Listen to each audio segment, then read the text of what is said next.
Good morning, juniors. This is Mrs. Hamilton broadcasting live from Purdue Central in Student Services at Homestead High School. Seriously, folks, I'm here to talk with you today about your upcoming junior meetings with your guidance counselor. Several things are going to happen in the next 20 minutes, so I need your undivided attention so that when you do meet with your guidance counselor, you're going to know the questions that they are going to ask and the materials they are going to need from you.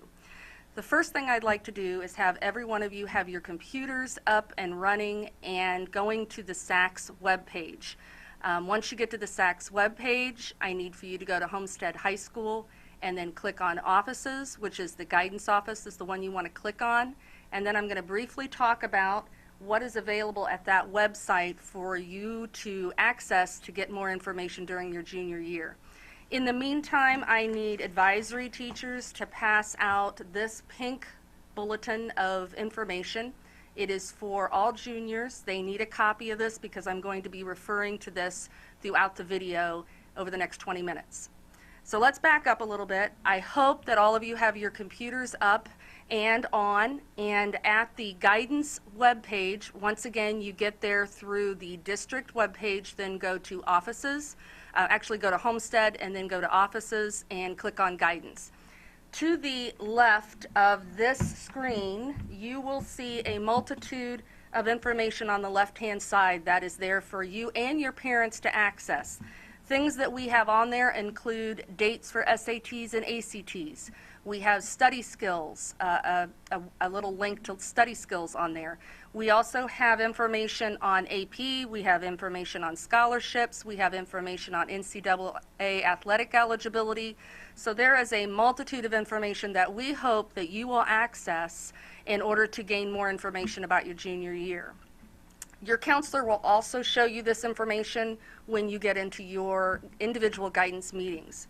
All of you have a guidance counselor, and you should know who that person is. There are 8 of us here in Student Services, and we have been working with you for the last couple of years now. That person will remain with you through your senior year, and over the next 2 to 3, 4 weeks before Christmas, and then right after Christmas, we will be meeting with all of our juniors individually, talking to you about some very important things that you need to take advantage of this year. Most importantly, we need to be prepared for the senior year, which is when you will start applying to colleges. What I'm going to do next is go through this pink bulletin with you, so if you could follow along in your pink booklet, we will go through some of the most important things that you need to be looking at in your junior year. On the front page, you have all of your guidance counselors' names and email addresses. Please notify them if you have any questions regarding your junior year. We're pretty good about responding through email. The other option is to put a slip in to see your guidance counselor, but I will tell you that we're going to pull all of you out at some point over the next 2 to 3 months to talk with you individually. First page, we're going to look at the pre-college calendar and checklist. This is information by month that you need to be reading and following through with in order to be prepared for your senior year. For example, this will give a month-by-month breakdown of what you should be doing with regards to visiting colleges, attending college fair in the spring, attending the November financial aid night, meeting with your counselor to look at career options and college options as you progress through this year. Some of the things I want to highlight include college planning, which is this checklist that we talk about. We need for you to take challenging courses this year. Most students think that they can still get into the IUs and Purdues of the world, but the fact is that IU and Purdue are getting harder and harder to get into all the time. The average GPA for both IU and Purdue in the last couple of years, that is of their freshman class, has been around a 3.4, 3.5, which is around an A-, B+. A lot of students are thinking they're going to get into these schools, and they're having to rethink options, including possibly IPFW, which is a wonderful option because you can start there and then transfer down to IU and Purdue after a year of studies. And plus, it saves you a little bit of money. But juniors need to be keeping their grades up. You have 2 semesters left, and a lot of colleges will still consider you for admission if they've seen an upswing in your grades over the last 2 semesters and they've seen A's and B's. On the other hand, we've had students in the past who have been waitlisted till they see senior grades because junior grades have slipped a little bit. So you have about 7 weeks left in this semester, plus all of next semester, to keep your grades up where they need to be. The only thing a guidance counselor can send to some of these schools is a transcript on you. Unfortunately, we cannot package you and send you with the transcript so they can see what a fine young man and women you are, young men and women you are. However, all they see is your transcript. So we want to make it the best it can possibly be. You need to be involved while you're in high school, so if you have not done that, we encourage you to look at groups, activities, Key Club, Spanish Club, an activity that maybe is a club sport here on campus, or a possible athletic event. Big things you need to take care of: registering for the SAT and ACT. We will talk about that a little bit later, but tests are ongoing at this point. Homestead does host the SAT and the ACT. And we offer several times throughout the year to take those tests. Another big thing that you guys need to be doing is talking with your parents about what the long-term plan is. Are we looking in-state, out-of-state? And there is another tough question that needs to be talked about, and that is, what are the financial implications? Are we looking at starting locally and then transferring? Is there an option to go out-of-state? These are tough conversations, but I think they're important ones to have with your parents so that you and they are on the same page and can start planning for your future. You want to start visiting colleges this year. Juniors have 3 college visit days, and I encourage you to use them, but you need to use them before the month of May because most college visits are not encouraged during that month because we have a lot of testing going on here at Homestead. And you want to pick a day where there is activity on campus, where you can see the college in full swing, and you definitely need to take your parents with you. Investigate scholarship opportunities, and those should be starting in your junior year. Once again, our website offers a list of scholarship opportunities. I will be honest, most of them are for seniors.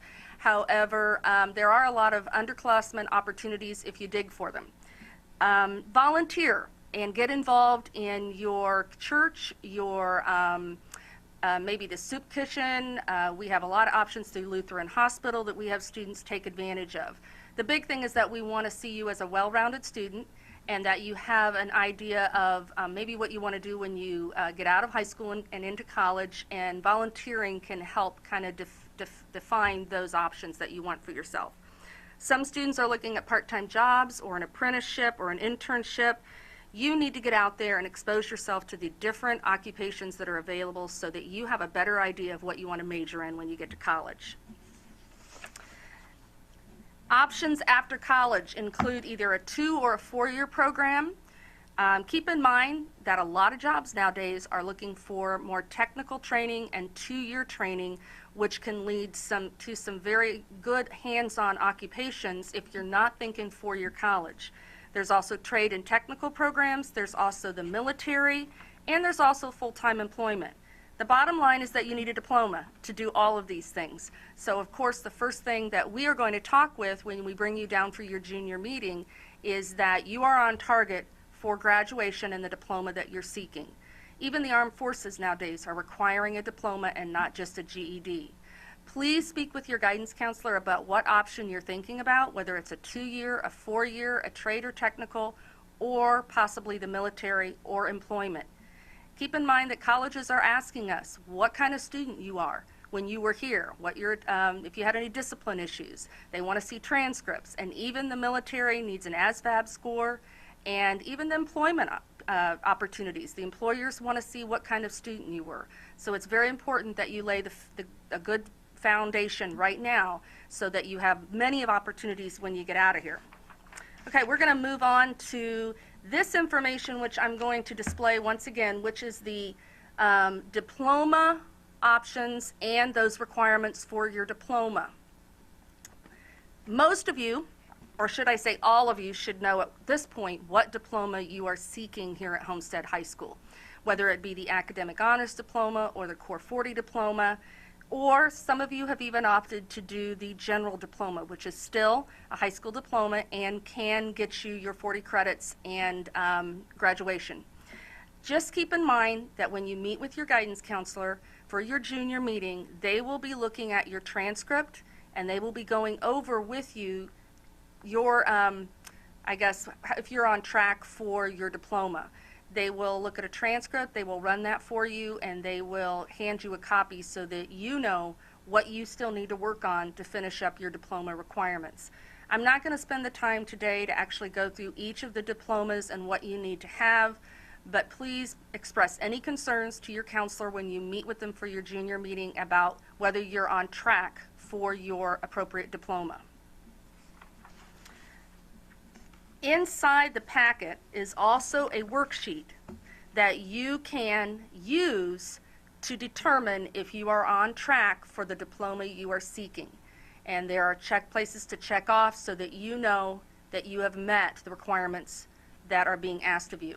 Once again, bring any questions to your guidance counselor on whether you're on the right track for your diploma option. I want to briefly speak about apprenticeships, and for those of you who are not thinking about going on to college and are looking at apprenticeships, there are plenty of opportunities out there, and an apprenticeship is basically prepares you for a career through a structured program of on-the-job training and classroom instruction. These programs can last from 1 to 6 years, and they are an incredible opportunity to get the training you need without having to go on to college. Please ask your guidance counselor about the different opportunities that are available through apprenticeship programs here locally, and we can get you that information. How do you select a college or a school? This is a kind of a tough thing to do, but the first thing we tell you to do is look at a career goal. What do you think you will be doing in 5 to 10 years? And I ask my students to look at things like, do you like sitting at a desk? Do you like to be outdoors? Do you like to talk with people, work with people? Are you more of a things and hands-on type of individual? And you also need to look at the types of classes that you like. Do you really enjoy math, or do you really like the sciences? Then what you need to do is investigate those types of jobs that incorporate those skills and interests. I know that all of you have been working on the NAV 101 program through your advisory, and I would strongly encourage you to keep using that product and opportunity to investigate careers that interest you and matching your skills to a particular career. One of the things you want to look at is, will you be able to find a job when you get out? And the economy is proving tough recently, but in the future you need to find something that's going to afford you the opportunity of a job. So these are tough questions, but you can talk about them with your guidance counselor, and you can also use the internet, because the internet is a great source to investigate what careers are available and what's going to be hot in the future. How else do you pick a school? Well, I think you need to also look at proximity to home. How far do you want to go away? A geographical area as far as staying more locally or more out of state. You want to look at the size of the school. And the only way to really know what fits for you, I think, is doing a college visit. And if you walk on a 34,000 student campus and that's overwhelming to you, then it may be something where you go, this just isn't sitting with me. Or you may go to a Butler type campus, which has got a couple thousand kids, and you may say, this is more my speed. So these are things that I think you have to investigate by actually getting involved. So you want to look at the career option you're looking at, and does the school offer that as a major? You want to look how far you want to go from home, and I do stress that because I think a lot of students think they want to get as far away from home and then figure out that maybe home wasn't so bad and they want to maybe venture back closer to home. You want to look at the size of the campus, and you want to check out a plethora of things on that campus that will help you to make your decision. And don't pick a college based on the cost, because you need to wait and see what colleges are going to give you for financial aid before you make that final decision, because a private school may make it very affordable for you to attend that school versus a public school. So keep an open mind. Next, we're moving on to college planning a little bit. Some of the things that you want to look at when you're looking at a college: location, school environment, size, also the admissions requirements. I have a lot of students that say, I want to go to this school, but then they realize they don't have the GPA or the SAT scores to get in. At that point, we look at a backup plan. Most students who can't afford or can't get into the college of their first choice, some of them will choose to go to a different college and transfer in, or they just look at an alternative college to go to instead of their first choice. You want to look at housing, you want to look at facilities, activities, you want to look at a lot of things when you're looking at a college. Checklist for a campus visit. This is really important, and like I said before, you get 3 college visits a year, so we're going to strongly advise you to take advantage of those 3 visits. You may even need to go back in your senior year because you get 3 more and do a second visit to just solidify your decision. The first thing you want to do on a campus visit is meet with an admissions counselor. And that is very critical because you will have a copy of your transcript after you meet with your counselor, and you can take this unofficial copy with you and you can visit with the admissions officer and you can sit down with them with your parents. I don't advise a bunch of kids getting together and going down to IU for the weekend, although that sounds like great fun. I really think you need to take a parent with you so you have some reality-based questions and conversations with parents and admissions counselor in the same room. So you want to verify your admissions requirements, you want to look at costs, you want to talk about financial aid opportunities, you want to take a campus tour, and that may mean visiting a classroom and sitting in on a classroom so you can experience firsthand what is being taught and what is happening in that particular class. You want to talk with students and faculty on campus. And most importantly, you want to possibly talk with an advisor in that particular major that you're thinking of going into. And that person can typically give you a lot of information on graduate placement, admission, how long it's going to take you to get through the program, etc. Okay, questions that you want to ask on a campus visit would be, how big are your classes? How easy is it to meet with my faculty advisor? Are students able to register for the classes they want? What is the total cost of attending this college? And that's a key question because it's not just tuition and room and board. It will also be some other minor expenses, which could be some fees, or it could be your personal expenses like books and traveling. So those are all encompassed in that budget. And what activities do you have on campus? How can I get involved? These are all things that are important that you need to follow through with. In your pink booklet, I want to show this on camera because this is a great tool that is a college comparison worksheet. And you have that in that pink packet, and I would take this with you on your college visits, and you want to basically jot down some information about each college you go to. For example, location, size, what was the environment like, academics, what was the housing like? Maybe you give it a rank on 1 through 5, your own little system. But the other thing I tell my students to do is to take a camera with them, especially if you're looking at a multitude of colleges and you've got 4 or 5 planned within a couple months. I would take a camera and shoot about 10 or 12 shots of what that campus looked like. Maybe the co-rec or the classroom, the campus itself, some of the things that they are very proud of on their campus, a dorm room shot. You're going to forget these things, so make sure that you put them in a little collection and you can refer to them later on if you have to go back and look at these colleges all at once. Okay, what else do you need to be doing in your junior year besides visiting colleges and narrowing down that college list? You need to be taking your testing, and you need to be taking the SAT and the ACT. We encourage you here in the guidance office to take both of those tests. The ACT is an achievement test, so it will test what you have gained and the knowledge you have to this point. The SAT is an aptitude test, and that tests your ability and potential to do well at the next level. Why take both? Well, first of all, most colleges take either set of scores, and a lot of colleges will kind of super score. In other words, they'll take your best math from one test date and your best English from another test date. And that is not just for admissions, they can also do that for scholarship opportunities. So the SAT and ACT are both given here at Homestead High School on certain dates that are nationally set. So the ACT has certain dates set throughout the year, as does the SAT. Now, they're about $47, $48, $50 a pop, and I always tell my kids, always take the ACT with writing.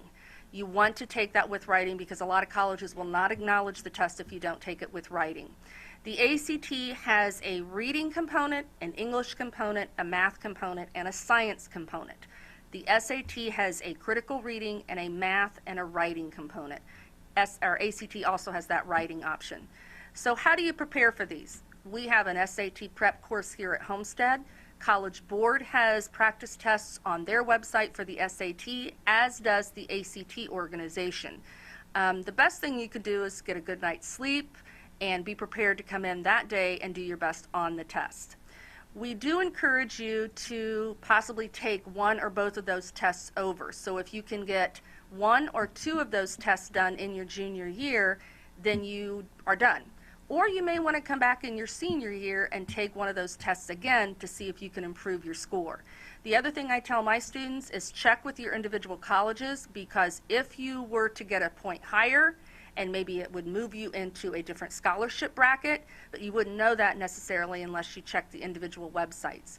So make sure that you have not just missed it and would benefit from taking the test again to get more money.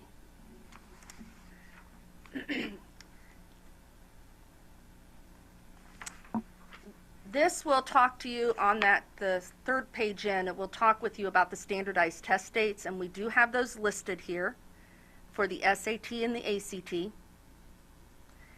Like I said, we give both of those tests. Finally, I want to make sure I just recap that you need to be meeting with your counselor here soon, and you will be going over your transcript to look at diploma and making sure you're on track to graduation. You should be talking with parents about getting college visits going and narrowing down your college options. You should be getting your testing done. And just one thing I want to reiterate on the SAT and ACT is make sure when you register for those tests that you have your scores sent directly to colleges, not just on your transcript, because more and more colleges are asking for those scores to be sent directly. So you need to be visiting colleges, getting your testing done, keeping your grades up, talking with your parents about options, and we also have the financial aid night on November, and we have the college fair next March. So there are plenty of opportunities for you to strengthen your knowledge base about what you're going to do after high school. I hope you've learned a lot today. Once again, we'll be meeting with you individually, counselors with students, and we'll be reviewing all of the things in this pink packet. Please take these home to your parents, share with them what's going on here and what you need to take care of, and thanks for listening to me today.